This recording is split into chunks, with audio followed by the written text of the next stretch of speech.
We interrupt this TikTok with an important message from our sponsor, Plausible Deniability. She's back!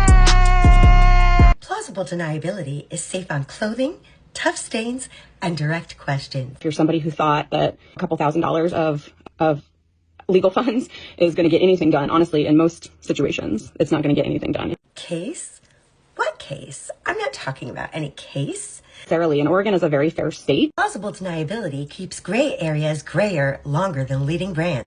Our upgraded formula In Oregon for casts doubt on many different types of dirt. I think people think a retainer will get somebody through the process. That is very rarely the case. I mean, I just mentioned a specific state that I don't even live in or work in, but I'm not talking about any specific case.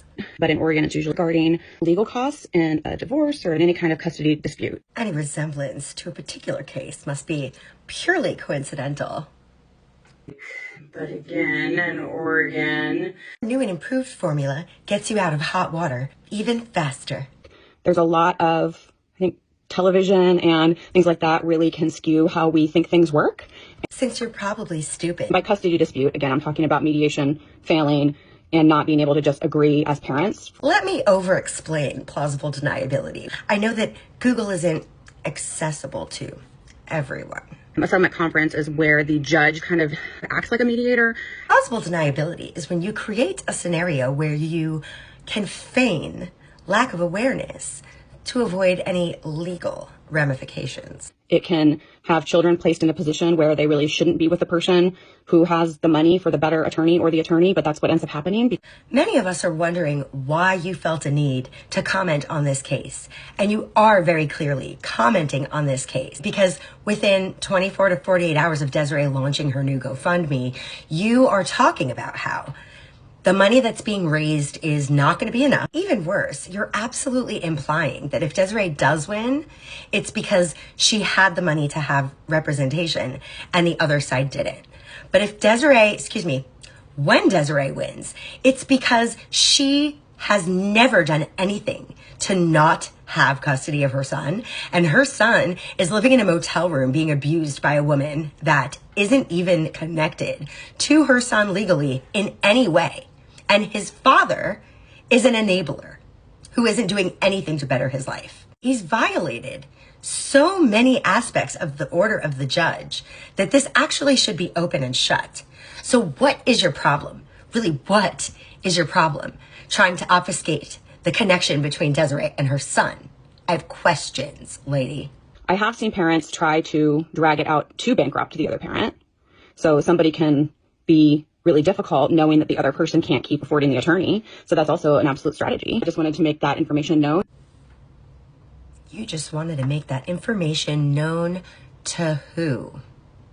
And we will both be seeing this child. In case you didn't know what full custody is, full custody means that the other parent has zero custodial rights to the child, which means that it's not guaranteed that we will both be seeing this child. Shouldn't you know that as a guardian ad litem? Ugh. If you are somebody who needs an attorney, a couple $1,000s is not likely to get you very far. It's just not going to take long to really go through a large amount of money. Apparently you don't know how GoFundMe works either. So let me over-explain that for you. When you create a GoFundMe fundraiser, you can set your ultimate goal. Along the way, GoFundMe creates mini goals that make people feel more inclined to donate so they can help you achieve each step along the way. But unbeknownst to you, the fundraiser is actually trying to raise $10,000, which is definitely enough to kick this off. But thank you for laying the groundwork for any future fundraisers that we may need to do in order to get us through this custody battle that Desiree has a very strong chance of winning.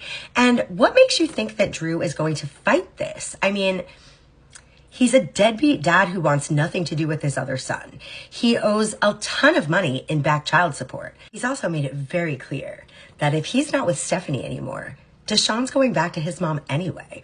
What do you think a judge is going to think about that statement? Stephanie's more likely to push Drew to fight for custody because Stephanie doesn't want to lose Drew.